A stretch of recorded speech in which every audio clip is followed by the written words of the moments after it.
Okay, so let me tell you about one time years ago how one of my old coworkers, a male coworker that is, tried to turn out another male coworker. I beg your pardon? This is crazy, man. But story time, let's go. All right, so it was like around the year 2012, 2013. And I was working at this temp agency in Philadelphia, PA called Best Personnel. Now, if anybody familiar with Best Personnel who's in Philadelphia, y'all know all about it. It was one of those places where you had to go up there, be up there early in the morning, and hope to get a job. And if you didn't get a job, you'd just be sitting there all day until a certain time, and they tell you to go home, and we'll call you back the next day. So it was one of those type of situations. And being as though a lot of us was just sitting inside the office all day, some of us we became cool. So after work, maybe one of the guys might bring a bottle inside, somebody else might bring some bud, and after we leave the building, we'll be turning up on our way going home. Now, I'm one of them people where as though work is work. We can be cool at work, but after work, that's a whole different ball game. Like if we're not like friends, then we're not hanging out after work. You can be cool, but the way I look at it, my normal life is my normal life, and my work life is my work life. So I keep all that stuff separately. So I don't necessarily look at people from work like friends. Now, with that being said, we used to hang out afterwards on our way going home. But some of the guys, they used to go to each other's houses, and for months, they used to always try to get me to come over, or they would try to come over to my house, like, "Yo, bro, what you doing after work? I'll come over. We can play the game or something like that." And I used to always be like, "Nah, bro, I'm good," My nigga.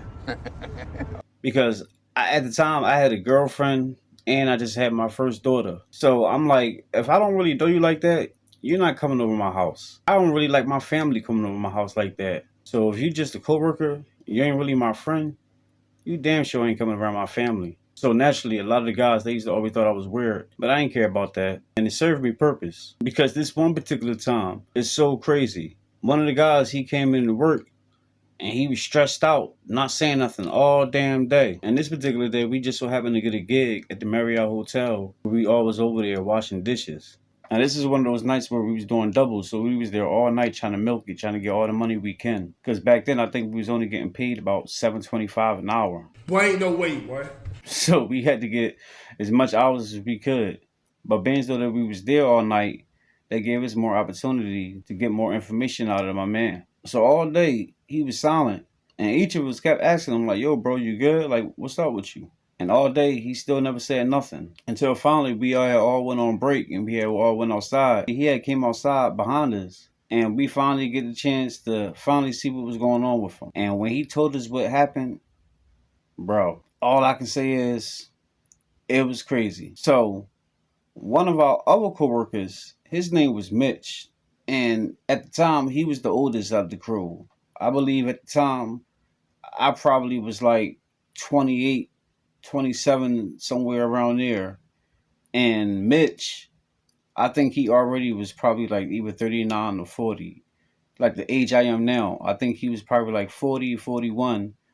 And around that time, I was in my late 20s. Well, Mitch, he was the old head out of the crew. And he used to get the guys to come over his crib. They be smoking, drinking, playing the game, whatever, etc. Well, Mitch got the guy that I'm talking about. I don't want to reveal his name, but Mitch got the guy that I'm talking about to go over to his crib. And they go over to blow L's and play the game. And so he thought.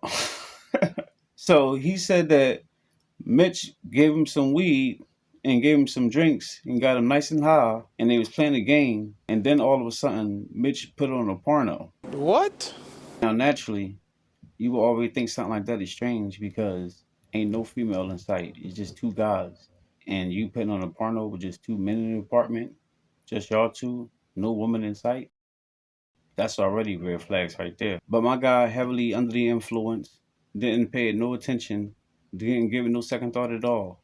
He just was going with the flow. He said he was just zoted out, sitting on the couch, and he just watching the porn. He said Mitch was back and forth, roaming from the kitchen to the back room, doing whatever he was doing, so he wasn't paying Mitch no mind. But then he said 15 minutes or so had passed by, and Mitch, he comes out the room with nothing on but a robe.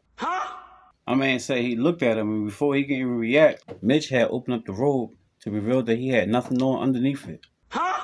My guy's still drunk and high, looking at Mitch like, what's going on? To which he said, Mitch replied by only saying, I'm trying to get you sloppy toppy. No. This fool is tripping. I'm out of here. What? Bro, when he told us that, all of us just start cracking up laughing. We couldn't believe he really said that. Like at first, we thought that he was playing. But then he started getting teary-eyed and was like, would y'all stop laughing? This shit is serious. Only then we knew that he wasn't playing. And we was like, damn, that's crazy. But I ain't gonna lie to you. I was kind of thinking, well, if all this shit is true, I probably would have kept that to myself. You will? But the crazy part about all of this is we've never seen Mitch again after that. None of us. Only until about 2018, 2019. I had seen him on 52nd Street when I was going to work. But by that time, I had lost a whole lot of weight and looked a whole lot differently. So he didn't even recognize me. And I'm glad that he didn't. Because if all that stuff that my man said was true, Mitch probably would have tried to make me next on his bucket list. He ain't lying.